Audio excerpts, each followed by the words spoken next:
Hi, Andrea here. I wanted to talk to you about a couple of patterns or themes that our clients have been talking to us about, coming to us about, we've been hearing quite a bit of. And those two things are resilience and collaboration. Are you hearing that? Is that what you're finding? Are you finding you're hearing more about resilience? And resilience can be said in many different ways. It could be we're doing talks on mental health for our staff, or we are doing happiness scores or satisfaction scores, or we're taking a state of the health of our organization, or we know that we need to support our people. And it could sound like that or many other things. Collaboration is like, really, our teams have to work together differently than we've been working together. We've been a little bit siloed and now we need to come together in new ways, or we're merging, or we're acquiring, or we're being acquired, and we have to work with these other groups in ways that we haven't had to before, and we have to really be effective. So both of those two things are major themes that we're hearing from almost everyone, that there are things that people are looking at and thinking about. So are you hearing that? And if those aren't the themes you're hearing, what are you hearing? So let's talk first a little bit about resilience. What I mean when I say resilience is, do I have the internal capacity to deal effectively with all the external stuff that's coming my way, and perhaps some of the internal reactions I'm having about all of that?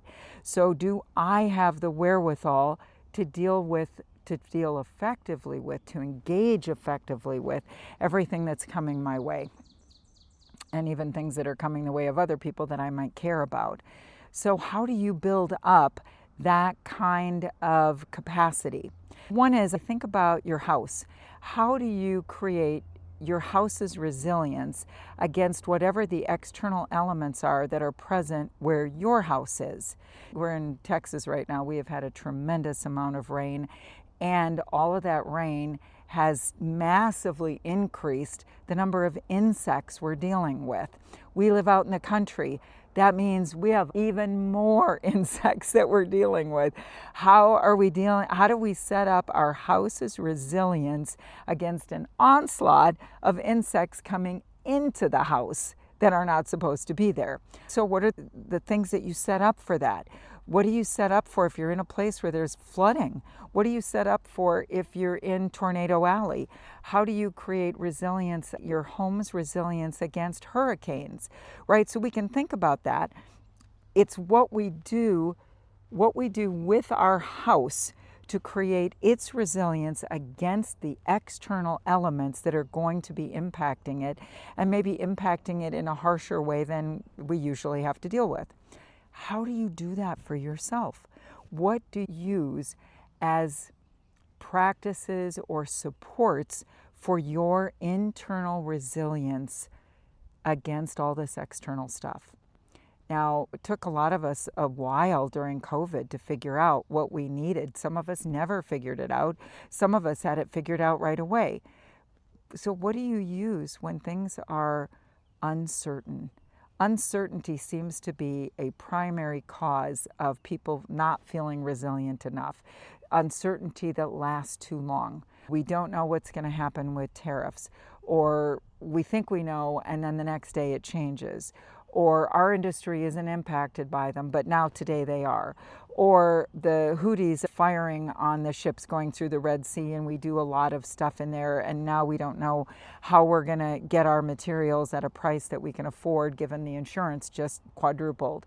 And more things, layoffs, job changes, things going on with our families, family members getting older or needing more care or help during this time, on top of other things, and just not knowing day to day exactly what that's going to take from us.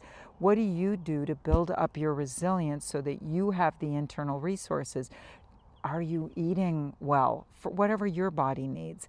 Are you ensuring that your consumption of alcohol is consistent with what you need to sleep well, feel well, be well? What about your sleep, your exercise, your commitments and experiences with your family or your friends, your experiences of doing nothing? of just being still for a minute, of appreciating and enjoying whatever feels and seems beautiful to you. Do you like to go to the theater, or do you like to sit by the pond? Do you like to go fishing? Do you like to just drive? What are the things that work for you? So let me know below, what are you doing to build up your resilience, to give yourself the resources to deal with whatever uncertainties you and your organization might be dealing with? I'll do another video and we'll talk more about what is collaboration and how do you think about, organize around, and create more effective collaborations. Talk soon. Please DM me below. I want to hear what you're doing for resilience.